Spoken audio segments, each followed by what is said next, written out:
सावन में लोग शिव जी पर अभिषेक करते हैं। शंकर जी पर अभिषेक करने से क्या मिलता है? जो भगवान शिव की पूजा करता है, जो भगवान शिव की आराधना कर सकता है, वही पूजा और आराधना करने वाला भगवान कृष्ण का भक्त हो सकता है। शिव की कृपा से ही कृष्ण की भक्ति मिलती है, वरना मिल नहीं सकती। तो भगवान शिव की पूजा का फल है कृष्ण प्रेम। क्या? यदि किसी को कृष्ण से प्रेम हो गया, भगवान श्री कृष्ण की भक्ति मिल गई, तो उस पर भगवान शिव की विशेष, बिना शिव कृपा के आपको कृष्ण नहीं मिल सकते। तो आप लोगों ने खूब अभिषेक किया होगा, शंकर जी का खूब आराधना की होगी, तब जाके वृंदावन धाम प्राप्त हुआ है आप लोगों को। अब कृष्ण जब मिल गए तो फिर उनमें मन लगा लो, फिर यहां वहां ना मन हटाओ।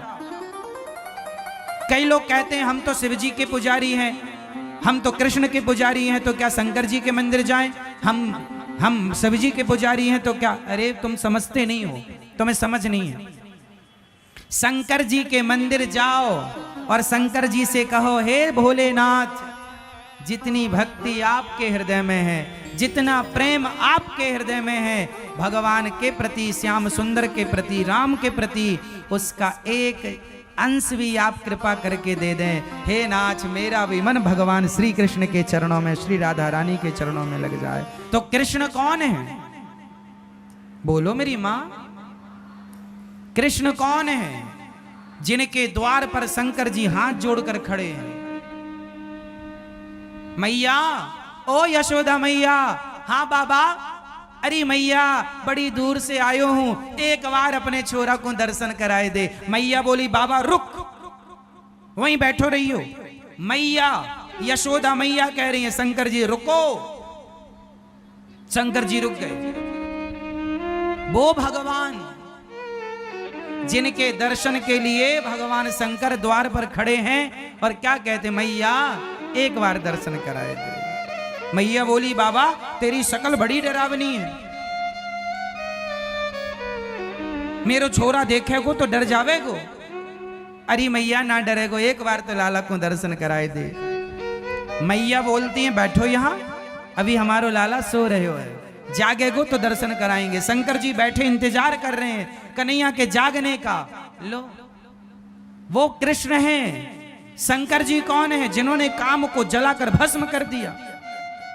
शंकर जी की तीसरी आंख खुले तो पृथ्वी जलकर भस्म हो जाए, वो सर्व सामर्थ्य शंकर जी। वो शंकर जी जिनके अंदर सृष्टि का पल भर में संहार करने का पावर है, पल भर में सृष्टि को मिटाने का सामर्थ्य है, वो शंकर जी हाथ जोड़े द्वार पर खड़े हैं कृष्ण के आगे। वो कृष्ण कोई सामान्य तत्व है क्या मेरी मां? वो भगवान है। एक बार शंकर जी ने जहर पिया था, आप सबको ये बात पता है। समुद्र मंथन हुआ, जहर निकला, किसने पिया? शंकर जी ने पिया। एक बार शंकर जी ने जहर पी लिया। अब बताओ, जहर यदि हम लोग पी लें तो मर जाएंगे? आप लोग पी लें तो मर जाएंगे? मर जाओगे। लेकिन शंकर जी ने इतना सारा जहर पी लिया, मरे नहीं।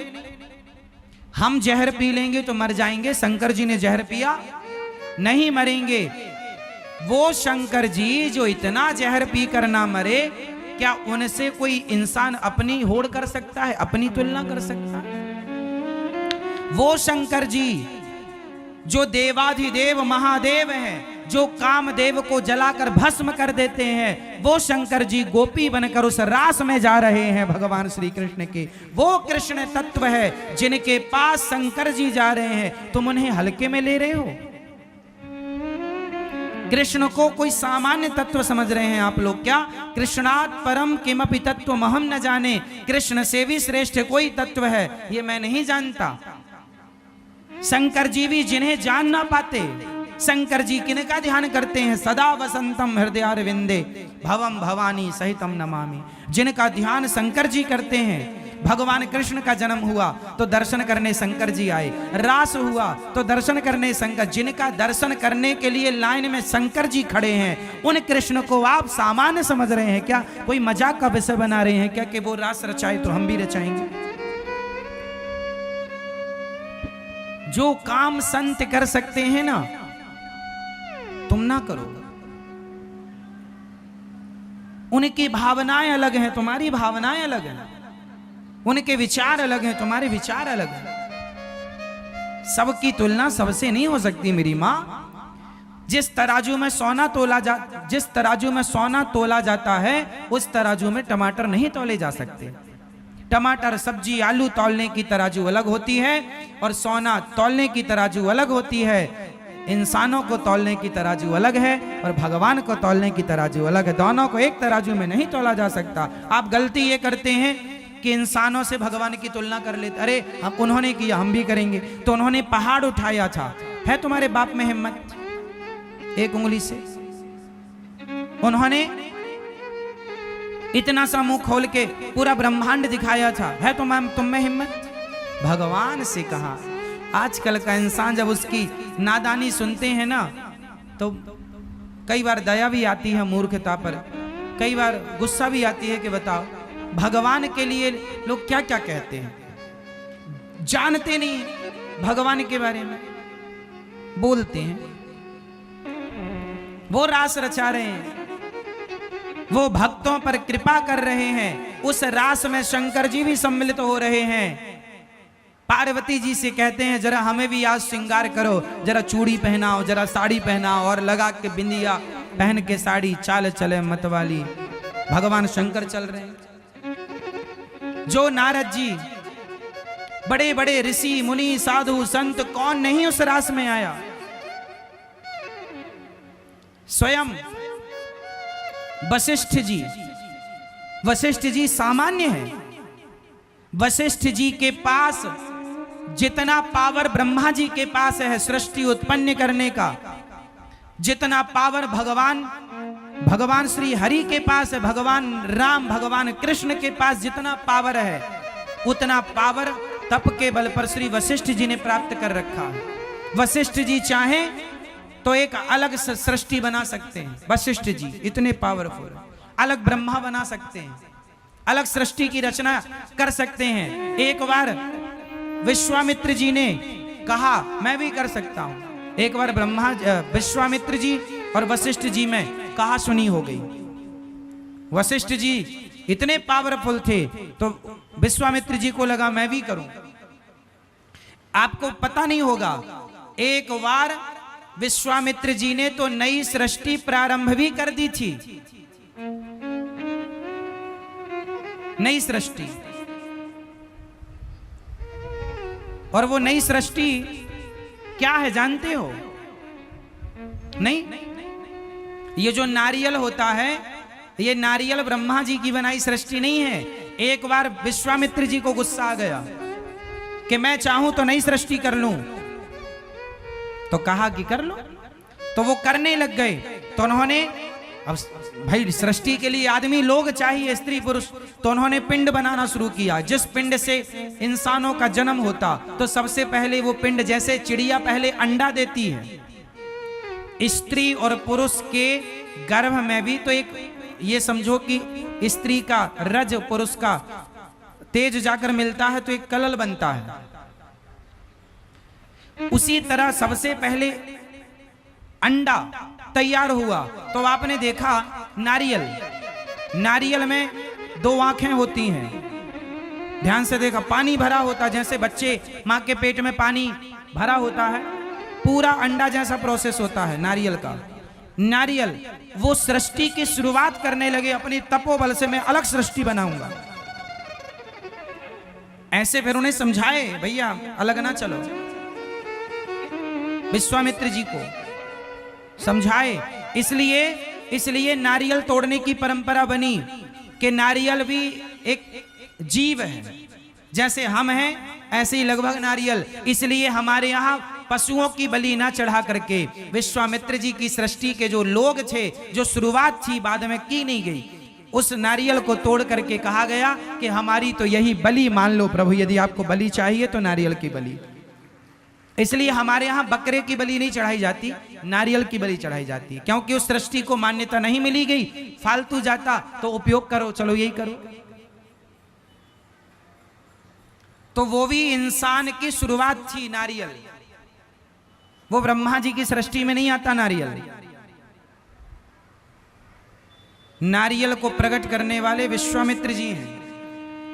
विश्वामित्र जी तो कम पावरफुल हैं, वशिष्ठ जी तो इतने पावरफुल हैं जस की तस ये सृष्टि को मिटा के फिर बना सकते हैं। वशिष्ठ जी राम जी के गुरु वशिष्ठ जी, आज भी वशिष्ठ जी हैं। कश्यपोत्री वशिष्ठस्य विश्वामित्रोथ गौतमा जमदग्निर भरद्वाज, ये 7 सप्तर्षि होते हैं। सुना आप लोगों ने सुना? सप्तऋषि पुच्छल तारा देखा होगा, सप्तऋषियों को आकाश में देखा होगा, एक साथ रहते हैं। वो सप्तऋषि होते हैं। कौन कौन है उनमें? कश्यप, कश्यपोत्री अत्रि, कश्यपत्री, कश्यपोत्री वशिष्ठ, वशिष्ठ कश्यपोत्री वशिष्ठस्य, विश्वामित्र, विश्वामित्र भी उसमें है। कश्यप, कश्यपोत्री अत्रि अनसुईया माँ के पति, कश्यपोत्री वशिष्ठस्य विश्वामित्रोथ गौतमा, गौतम ऋषि अहिल्या के पति, कश्यपोत्री वशिष्ठस्य विश्वामित्रोथ गौतमा जम, कश्यपोत्री वशिष्ठस्य विश्वामित्रोथ गौतमा जमदग्निर भरद्वाज। जमदग्नि मतलब परशुराम जी के पिता, जमदग्निर भरद्वाज, भरद्वाज जी। भरद्वाज जी का नाम सुना होगा, रामचरितमानस में भरद्वाज जी का उल्लेख है। राम जी उनके आश्रम भी गए थे, श्री भरद्वाज जी के।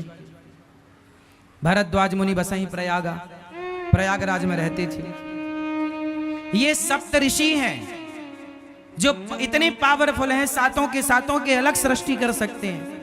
ये सारे ऋषि, इन सब के ऊपर होते हैं भगवान शंकर, इंद्र के, देवताओं के राजा इंद्र। इंद्र के ऊपर इंद्र हाथ जोड़े खड़े रहते हैं भगवान शंकर के आगे।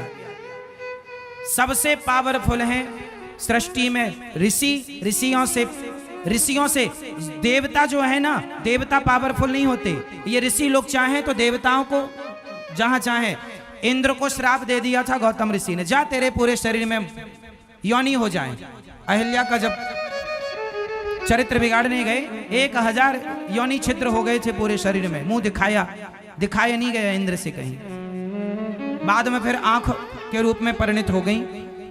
इंद्र की 1000 आंख हैं। पहले योनियां थी, पूरे शरीर में योनि छिद्र, योनि लंपट थे ना, तो श्राप से योनि हो गई, फिर वो आंखों में तब्दील हो। देखिए हमारे यहाँ का साइंस, यहां ही आंखें नहीं, पूरे शरीर में आंखें हो सकती हैं। आप पूरे शरीर से देख सकते हैं, इंद्र पूरे शरीर से देखते हैं। ये हुआ है हमारे यहाँ, ऐसी परंपरा रही है हमारी। ये ऋषि, आप लोगों ने सुना होगा, महाभारत में एक उल्लेख सुना होगा आप लोगों ने, भीष्म पितामह के सामने शिखंडी आ गया। बोलो हाँ हाँ। शिखंडी पहले स्त्री था।